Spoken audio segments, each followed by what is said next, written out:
No freaking way. It's finally here. You have no idea how many months I've been waiting for this. Okay, so we're about to pick this up. My tripod does not fit my phone.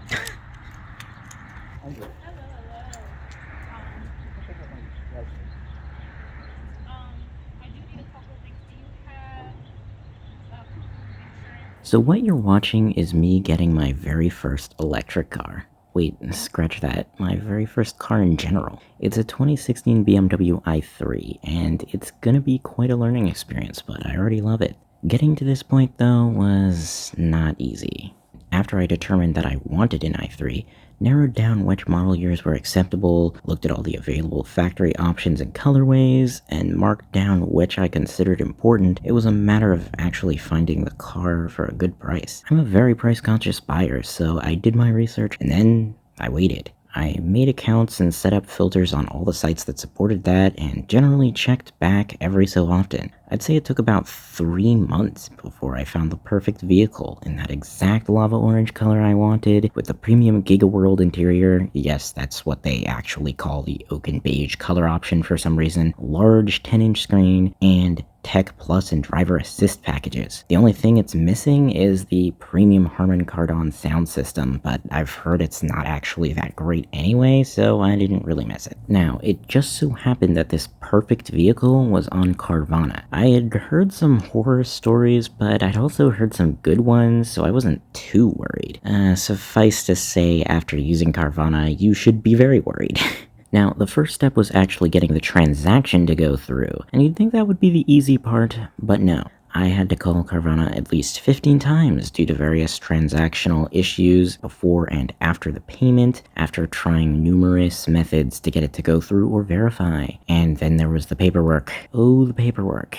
It was supposed to be super easy to fill out, and it would be if their system actually worked correctly. I had to call them numerous more times to get them to fix the documents that somehow weren't signing correctly, and due to my transactions getting canceled twice, I had to refill out all of those forms again. Oh, and don't even get me started on the additional documents that I had to send in after delivery started, which I was informed at the start of the process was a rare situation. At one point, Carvana literally sent me an email stating that I was required to submit an emissions inspection form before I could accept the delivery of my vehicle, and I had 1 week to do so. Now, not only did I not have the car yet, so I don't know how I could possibly have that, but in case you've been living under a rock, fun fact, EVs have no emissions. Yeah.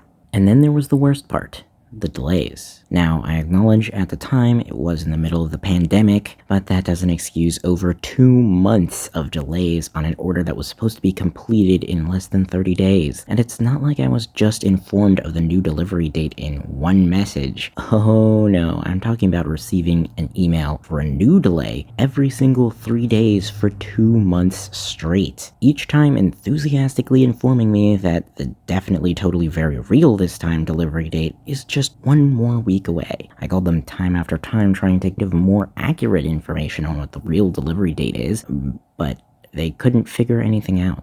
I actually found out from the Carvana Reddit that apparently Carvana has an official policy that depending on how late your delivery is, they'll give you a certain amount of money back per amount of days delay. But Carvana never actually offered me this refund directly, so I had to bring it up on the phone and point out that it was said on their own Reddit, before they were suddenly like, oh yeah, that is our policy, isn't it? And remembered to offer me that discount. Now don't get me wrong, the people on the phone were perfectly nice and very polite, but that doesn't excuse the company itself being horrible. Oh yeah, and despite their flawless, best-in-class 10 million point inspection, they somehow missed my car arriving with a broken passenger door handle and dying gas struts that didn't lift the rear door properly. And trust me, getting all that repaired was an absolute nightmare. I drove around everywhere, looking for shop after shop from their list of insurance-covered repair centers, but all of them had a different excuse as to why they couldn't repair my car. Finally, I just gave up and went out of network to my local local shop where they just took one look, ordered the parts, and when they came in, they did it in a few hours. No problem. That was covered by Carvana's insurance partner, but somehow, not only did I get charged the expected out-of-network repair fee, but an extra mysterious $50 on top of that for no apparent reason, just as that one little last FU from Carvana. Oop, here the car comes.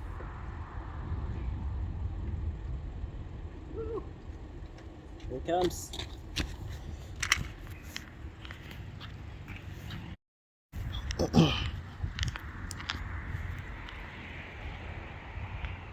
It's so shiny.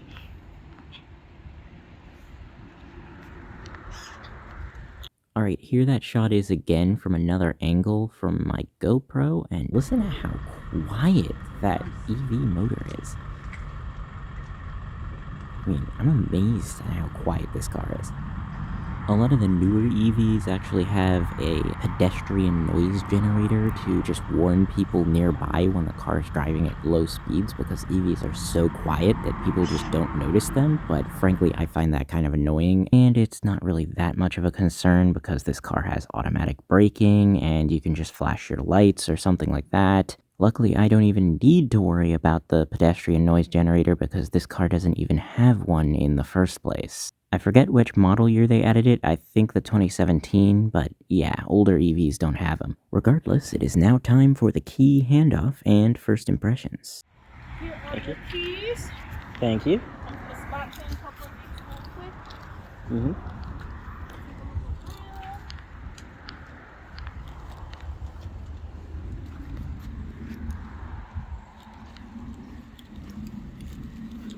Oh, there's two keys. Oh, does it come with a charger? Because I'm gonna need a way to charge it. Yes, if you check in the trunk, it should be underneath.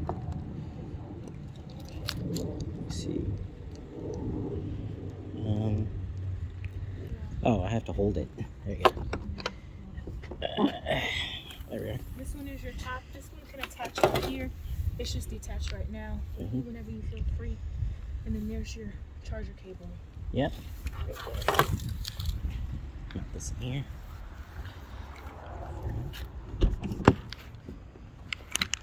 Oh, that has a really satisfying. Wow. Yeah, I was thinking of doing the soft close door mod, but actually, no need. That feels very soft close already. So, first impression, just the door feels pretty nice. Smells a bit weird, like scented Christmas tree air freshener thingies. Don't know what I expected. So, first impressions. I want to try adjusting the seat here. Not quite sure how to work this. And yeah, there we go. That telescopes and moves really nicely. The seat definitely moves forward enough. I'm very tiny. So far, the controls seem really interesting. I wish I could show that at the same time. Okay, there we go. Let's see. So to start the car, how do we do that? There's the parking brake. I didn't mean to activate that. Start, stop.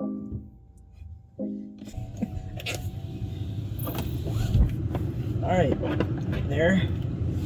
And we have the AC and controls and everything. Seatbelts is a little... There we go. Alright, so I don't know what this is. All on. Okay, that's the collision avoidance system. We have AC. We're just going to turn this AC off, hopefully. I don't know how to... Off. Where's off? Oh no. That's probably the radio. Yes. Oh dear. I'm still figuring out new controls here. Not sure how to turn this off. Mode? No, that's the radio. Alright. That's gonna be off. There we go. I can see from the display here my battery stuff. Let's see, start, stop. and then we put that in drive.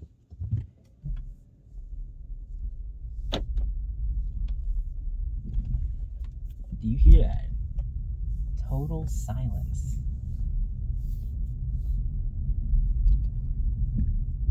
And when you let go of the acceleration pedal, it regen brakes.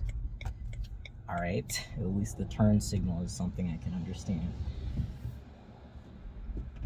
Oh boy. Reverse. Back up a little bit there. Now we shall go. Whoa, that accelerates like there's no tomorrow. Oh boy, I could accelerate so fast in the air that I would give myself a concussion. I do want to check out the cameras, but I don't think you can activate those while you're driving. I gotta say, the thing here is very... Why does it keep moving forward when I'm not pressing anything? I don't like that. There's a lot I still have to learn about this car, man. That's a lot of settings. And then, of course, there's Eco and Eco Pro mode and stuff, and then Comfort. I think I'm in Comfort, so if I change to Eco Pro, it should accelerate a little bit less, I think. Maximum traction on loose surfaces, but limited driving stabilization when you turn on traction control, so that's what that does. I would hope there's a shortcut for that, because that seems like something you would want a shortcut for. Although, I think there's ways to set many shortcuts in here. Like if you hold your finger over these 1 to 8 buttons you saw earlier, yeah, you can assign those to controls anywhere in the iDrive interface. I think this is an older version of iDrive, but it's cool nonetheless. And I definitely plan to do some coding and mods to this car, so yeah, we'll see how that works out. Here we go. I am amazed by how quiet this is, though. I'm going to just go in here because I'm not very confident in this car yet in terms of its turn radius and stuff. But it feels like it's pretty solid. Cul-de-sacs are great for turning around in. Let's see how tight the turn radius of this car is. Whew! That's tight. Even at speed, it's tight. Oh, it's great for getting out of tight situations when you have that crazy fast acceleration. So that's something I heard on Now You Know about EVs. When you have that crazy acceleration, you can just get out of Dodge. Okay, how do I park? And there we go. You press start stop and it's just stops like that. Awesome. Alright, now check out how you charge this. So this is the included BMW i3 charger. It's just a cheap little 120 volt charger. I don't even think this can do 240, 120 only. There's no reason they couldn't make it do 240, and as far as I'm concerned, all it is a couple of relays. But yeah, these chargers are very simple. So all you do is make sure the car is unlocked, which when you approach with the key, it should unlock automatically. Then when you press this, it just opens automatically. You pull this one out. That's the DC fast charging plug. But this is the AC charging plug. There's the connector there. Big industrial thing. I think this is the CCS standard. So you put that in, and the really cool part is RGB. Yep. RGB light rings. And in there you can kind of see the battery percentage probably. And there you go. So we're just going to walk off and let that charge. Like and subscribe.